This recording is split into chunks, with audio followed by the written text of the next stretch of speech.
Conscious Collaboration brings together entrepreneurs, change makers, and thought leaders. We aim to highlight the people that embody the idea of aligned mind, body, and business. Each week, we share, discuss, and learn from the various experiences and ideas of our guest experts. Through our discovery, we find a path to an aligned mind, body, and business. What up, guys? I'm Lisa. And I'm Emily, and we are the Conscious Collaboration Podcast. What up, Lisa? What up, Emily? How you doing? I'm so good. How you doing? Good. It's been a long time. So long. We've been talking for like an hour.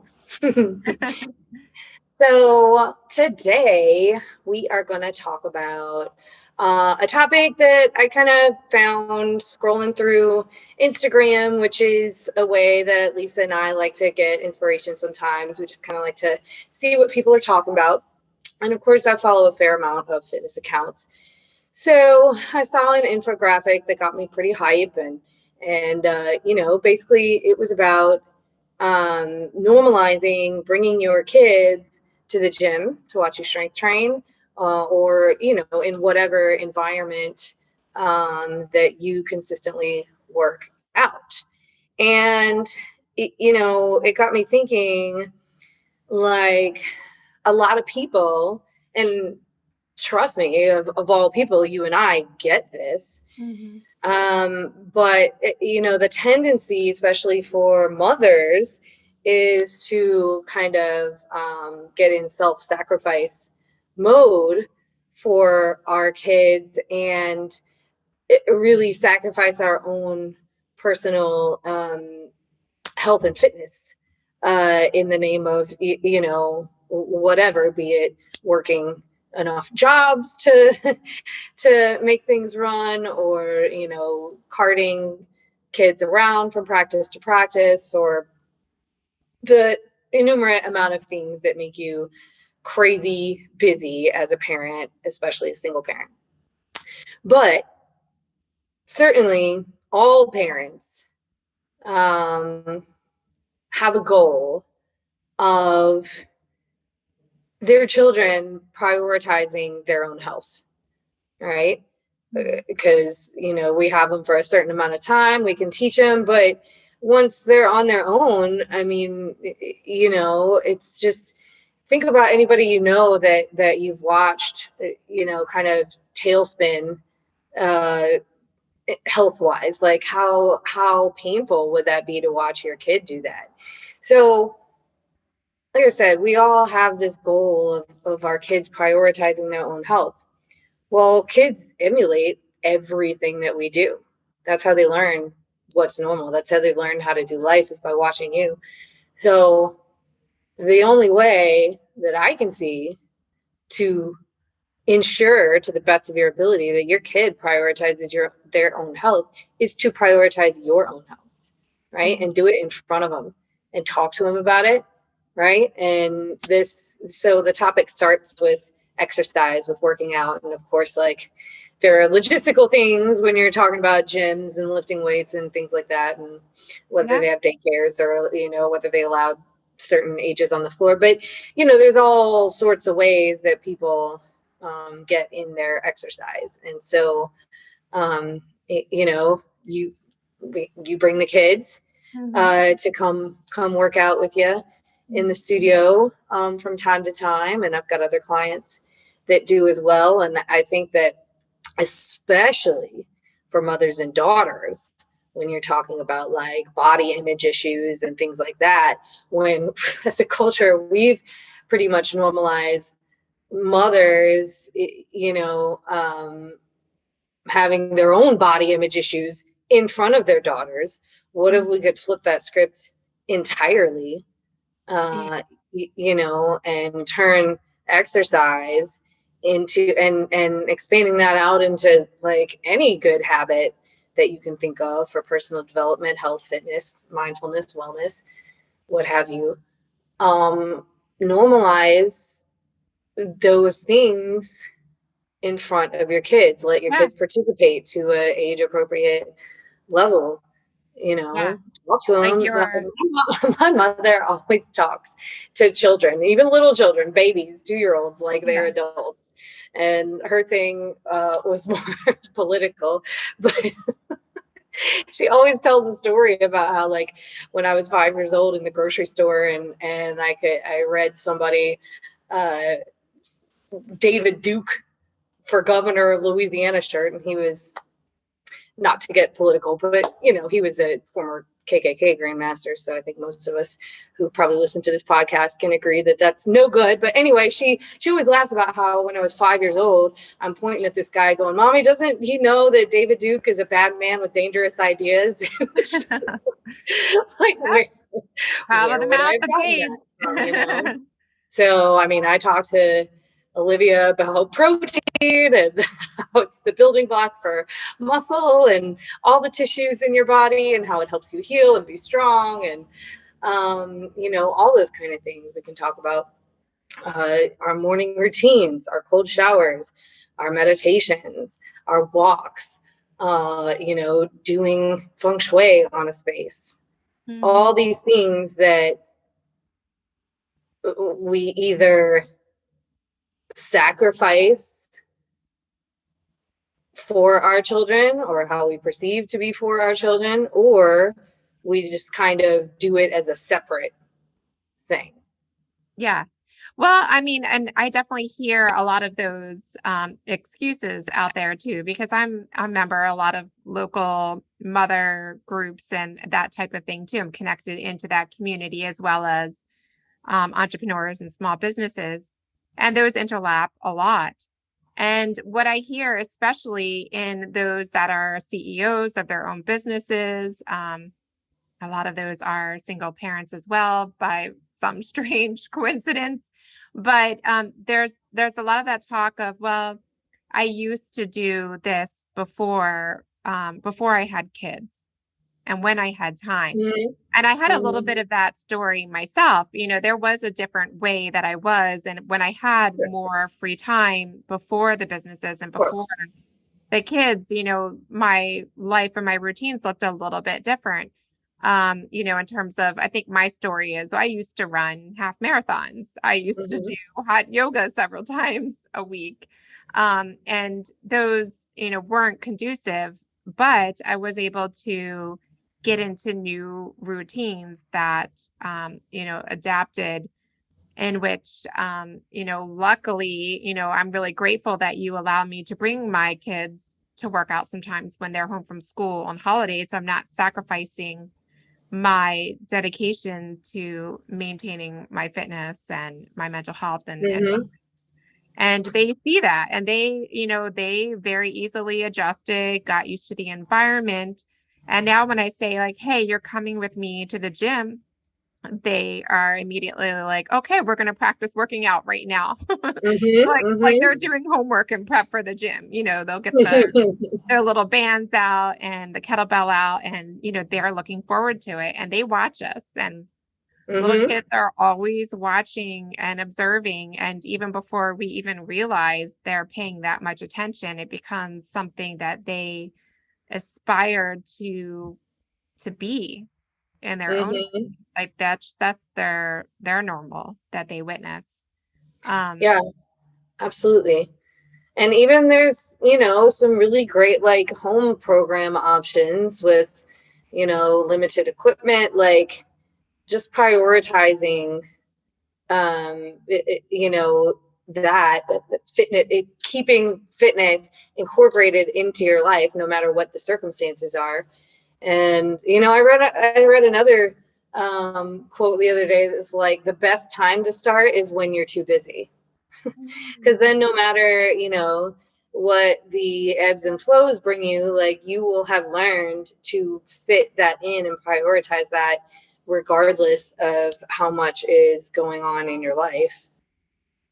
So did any of the infographics say, like you said, the biggest excuses that people came up with were having children that prevented That's just their time? anecdotal to me. Like, Yeah. and that goes for anything, not necessarily just working out, like that self-sacrificing, Mhm. you know, everything, like your own health. Like, and you know, you think that that's a sacrifice that you're making for your children. But again, going back to that, like, well, how can we ensure that they continue to prioritize their own health even when they're not under your charge anymore? Like, if you have, you know, modeled that example of completely letting yourself go in the name of them, Mm-hmm. Oh, that yeah. that's what they that's Yeah. what they know, that's what they've seen, that's what they've normalized, and that feels That's sad. ineffective for everybody involved, because then, Yeah. you know, you end up in this place where you've got an adult who's used to having someone, you know, sacrifice everything for them, and who hasn't seen a normalized, prioritized fitness, health and fitness regimen. Mm-hmm. Yeah.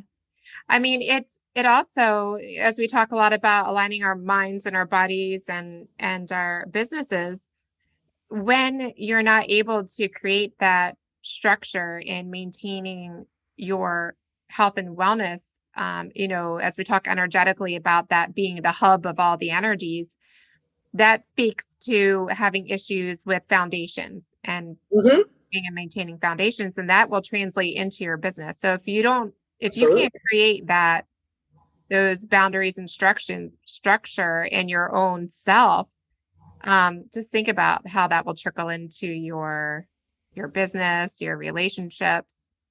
You know, really, it just shows a lack of self-worth. Yeah. I mean, and both raising children and running a business are physically, mentally, emotionally, and spiritually very trying and exhausting and around the clock. And, you know, it requires, for longevity, it requires a durable, strong, and resilient body Mm. to, you know, show up day after day and end up on top, and not just in like constant grind mode and burning out, because Yeah. that's not good to emulate to your kids either. Yeah. If your I know. body ain't strong, you will burn out. Right. Yeah. Mm-hmm. I know there's, you know, as we talk about the importance of being fully nourished and keeping our cups full so that we can Mm-hmm. provide our services fully is really important. And that's become part of like even the conversations that I have with my kids, like when we're taking our walks, and we increase those as it's getting nicer outside. And you've been working with me on my, you know, on what I'm on my nourishment and what I'm intaking. And I've been adjusting my exercise there as well. So I've been adding on some additional walks there. And when I'm walking with the kids, you know, we have a lot of that conversation. And I say, you know, we're taking these long walks so we can all stay healthier longer. We'll be able to play longer. We'll be able to do more fun things together. And so that kind of language shows up. Like, I don't even have to start that conversation anymore. I hear my daughter, who's 7, talk to her brother, who's 4, and she tells him, we need to take our walk, because if we take our walk, then we're going to be healthier, and then we're going to be able to do more fun things together longer. Mm-hmm. And it's, you know, it wasn't even something I had to put that much effort into, but it's Right. really that like carrying the torch kind of energy, that legacy creation that's so important as we're talking about building sustainable success that we can, you know, spill onto our families and those around us. Right. It's really kind of, I mean, I've said this in different ways before too. Like, taking care of yourself is really a collective duty. It's not, you're not just self-sacrificing when you self-sacrifice. And that's because, in part, of this dynamic where we're raising you know, the next people in society, the people who are going to take care of us, as we're aging, and so we're responsible for how they view health and wellness. Mm-hmm. Collectively, as a society, we're responsible for building a healthy generation. And ideally, you know, you like to sort of look back at the mistakes of our generation and previous generations and like do it better. Right. Yeah. They don't need to repeat the same mistakes that we've gone into, you know, especially since now everybody has their devices and their TVs. And I mean, I'll be the first to say my kids spend a lot more time in front of the TV than I did when I was growing up. But, you know, I am aware of that. And I do make a conscious effort to get them outdoors and encourage them to go out and play. And I will say, though, it's a different world right now, you know, letting your kids go out and play in the yard where we live in a very You congested. get in trouble for it. Yeah, you get in trouble for it. Like, hey, I'll get a phone call like, hey, you know, your kids are outside. Like, yes, I can see them. I'm on a meeting call and I'm letting them play outside the window and I can see them, but thank you. You know, there is a concern for that. It's a different world and there is a different Although, you know awareness. what's funny about that is that statistically it's actually not nearly as dangerous as it was for us in the 90s and the 80s. Yeah. You know, like it seems that way because of our instantaneous access Yeah. to news and what's happening everywhere in the And world. the media is so dark. Yeah. But There are. like people aren't getting kidnapped more or Right. you know than they ever were. And we saw that the other reel that was like 90s kids and how we would literally disappear for hours, just like going on a bike ride. Okay, Right. bye. And you'd And make it we back. don't know even where we were. We were in questionable places, construction sites and stuff, Right. like creeks with water moccasins. I mean, You you come know, back, you're like, I just battled a badger and I fell out of a pine battled a tree. badger? I didn't, but Kind of okay. fun. So like you didn't, did you live near wooded areas when you were growing Yeah, up? I did. I did a couple different times. And like, That so was like, the did you construction ever sites and find water moccasins and the water moccasins? Did you ever find like, this is something we would do. We would play in the woods and we would find like the pre-made, like, you know, the hutches or like the thatched, you know, places where badgers and like small animals would bury into for winter. And we'd be like, that's a pre-made fort. And we would put snow on top of it and everything. Yeah, that animal could come back. It could have been a bear. I didn't live in bear country, but I was in Louisiana, so none of yeah, that. the wildlife Yeah, I resonates was a in little Maryland. different. But I did have Not a couple safe. of years in Michigan where we had woods behind the houses, but I just remember, oh God, this is horrible. We would get snapping turtles with hot dogs. No. They're like the closest. That's so unnatural. Yeah, poor turtles. Yeah, but you can't do that now. You can't. You can't do that. And for what it's worth, like it would absolutely have a full blown anxiety attack, like letting Olivia go, even though, I do understand all that about how it's safer and everything. Like, no way. Right.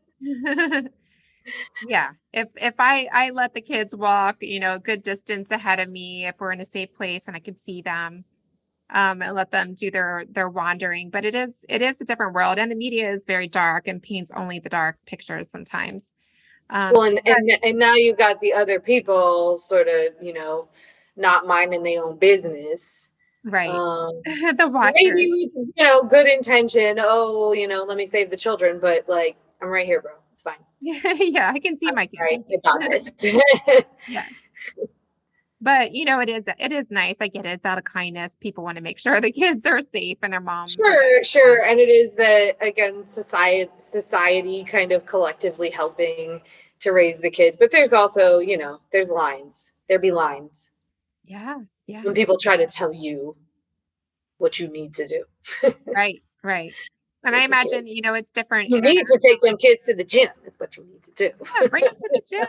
Let them see what you're doing. Let them practice with the little weights. Yeah, internationally too, as we're being examples for the kids, we came across that reel from Japan where the kids are on a metro and they're just running errands by themselves. They're just running around the city. Yeah. The kids are given a very high level of independence very young. And there was the thing about the yellow hats, like really small children wear yellow hats so that because there's like a collective trust somehow that everybody agrees that it's their responsibility to take care of the kids. So they, kind of keep all eyes open and make sure that they get from place to place and that they're safe. I don't know how true it is, but the caption said the 3-year-olds are wearing yellow hats, like the newbies that are out on their own and they're just going around the city and they're sent out to pick up, groceries or whatever for their parents that probably are pre-ordered and the child just gets on the bus or that would be amazing. Yeah. I could have sent Olivia to the store when she was 3, like, go pick up my groceries. Right. But I mean, like, so a yellow hat is like to identify this, this small child. It's their first probably time out around, keep an eye on them. So they're not like, if they look confused or stuck or stopped, maybe someone helps them. I wonder how true that is, or if that was something created in the story, and it could just be created. But I love that concept still. And I'm sure that there's difference all over the world. And what we experience here is very, very different, perhaps, in terms of really like some children don't know what their parents do for work or what their daily routines look like. And if they're home for school for an extended holiday because the schools are closed and there's no childcare, then they might say, well, I'm not going to go to the gym. I'm going to clear my calendar of work and just stay home and watch the kids. Mm-hmm. When the opportunity is, okay, you are my apprentice for the day. Let's, come along with me, come to my meetings, come to the gym with me. And they can have exposure to that reality. Mm-hmm. And there's a lot of, you were talking a lot about self-sacrificing too. And there's a lot of, for a kid to see that. And it made me sad when you were saying like, when a mom might be saying, well, I can't do this because of you. Like, I can't go to the gym because of you, or I gave up this because of you. And the child is watching you like let yourself go or your light get dim because you're not doing your hobbies, you're not exercising. And they might internalize that as like, well, it's my fault that my mom's. And the cycle just continues, like, things slowly deteriorate, your energy gets lower and lower, blood pressure gets higher. Yeah. Sleep gets worse. You might have a shorter fuse when you're right. Oh, absolutely. Yeah. Mood issues, and before you know it, you're in full-blown health issues. I mean, and self-sacrificing is, I think that there's some like extreme cases where it is like the valiant thing to do for your children, like when you're talking about like life-saving stuff. Mm-hmm. But overall, like self-sacrificing is actually a toxic behavior. Yeah, I would agree. I think it's very low vibration. It shows a lack of self-worth and self-love. And there's a lot of, like you said, it's something that's carried down through the generations, perhaps. Mm-hmm. And, and that's, it's a very sad thing to be in. And when you are in those lower vibrations of, think about when you're self-sacrificing, there might be some shame attached to that. Like you're constantly reminding like, oh, I'm letting myself go. I can't, and of course, like as business owners and parents too, we often have that dilemma of like, can I do it all? Like, can I be 100% at everything? There's I mean, no. Right. But I mean, But you can do your highest percentage right, at your strongest. right. I mean, that's You will be gonna, more productive in yeah, everything you do. You will be more alert. You will have more energy. You will feel better. Your digestion will be better. Like exactly. everything's better when your body is strong. I mean, and your mind too. I mean, what that does to you Right. internally. I mean, when you are self-sacrificing and putting aside the things that make you happy and just Yeah. getting into like that apathy, Yeah. and then there's a lot of guilt attached to that. We've talked before in episodes about the concept of Ho'oponopono, the Hawaiian prayer of forgiveness to yourself. And that's used a lot to like forgive. You can forgive yourself, and therefore going back generations of that recognition of yourself, like forgiveness of yourself first. And love I and think love for there's yourself. I think that's a collective like energetic theme right now that I've heard, and YouTube readings and stuff too is really closing up like generational karma. Yeah, there's generational loops. Like this is the Mm-hmm. opportunity to show your children that you can, you're going to have obstacles and things aren't easy, and yes, sometimes you're not going to have childcare and things aren't going to go your way, but that you can be adaptable and pleasant and still fill your cup in some way. Yeah, for sure. So yeah, I mean, thanks for letting me bring Benjamin to the gym. He had a good time, and he Yeah, came home, and while I was on he my was Zoom he was call, killing it on the bands. yes, he came home and continued his working out, but then he also ate a tube of chapstick, which probably canceled that out. But I mean, kids will be kids, but they are looking forward after school, since it's lighter, longer, our favorite time of year, doing their walk to the park. And it's kind of like a game for them, like it's like a treasure hunt that we do, and we count all the butterflies on the way, and we talk about things and work through and process things. But they know that's part of a healthy habit. Like they look And forward you're to getting your nature in, you're getting your sunlight in, a bit of that. grounding. Mm-hmm, mm-hmm. Dope. And then everybody's happier, and then they sleep longer, which is great for me. Yeah, it's true. That's true. Your kids will sleep better. Mhm. That's the secret. Mm-hmm. Yeah. So if anybody is feeling like they're in this pattern, and we've all been there, I'm certainly going to raise my hand and say I've been there before. I've said before, this is something I used to do. I used to be active in half marathoning and training every day and having these types of routines. It's okay you can give yourself a pass on that, and forgiveness that maybe you did let some things go, but you can redirect it and channel it and think of ways that you can include your kids. It's a shame that not every gym or studio lets you bring your children, but my motto is, if you didn't sign something that you can't bring them, like do it until they tell you to stop. It's for forgiveness, not permission. Correct. Yeah, give it a try.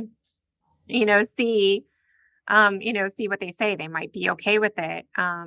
Yeah, ask. Well, the more we normalize it as a society, the more likely that gyms will lean more in that direction.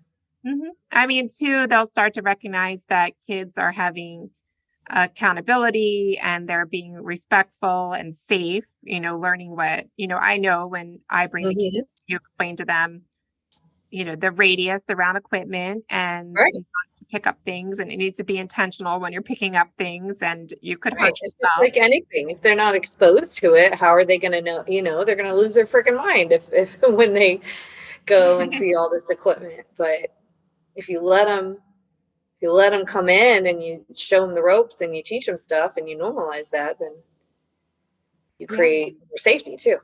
Yeah.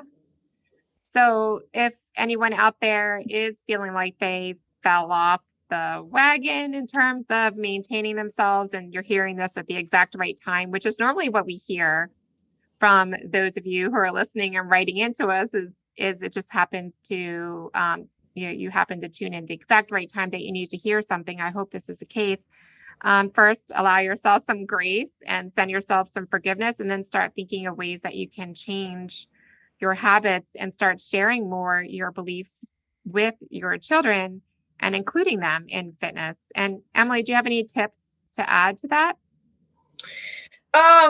Well, I mean, get creative. Get creative. When Olivia was a newborn and I was like, all right, like I got to get moving, I had a jogging stroller. Mm-hmm. I would half jog, half walk at any opportunity I got, bring her out to the beach. It had this nice big wheel that I could like kind of push her on the beach.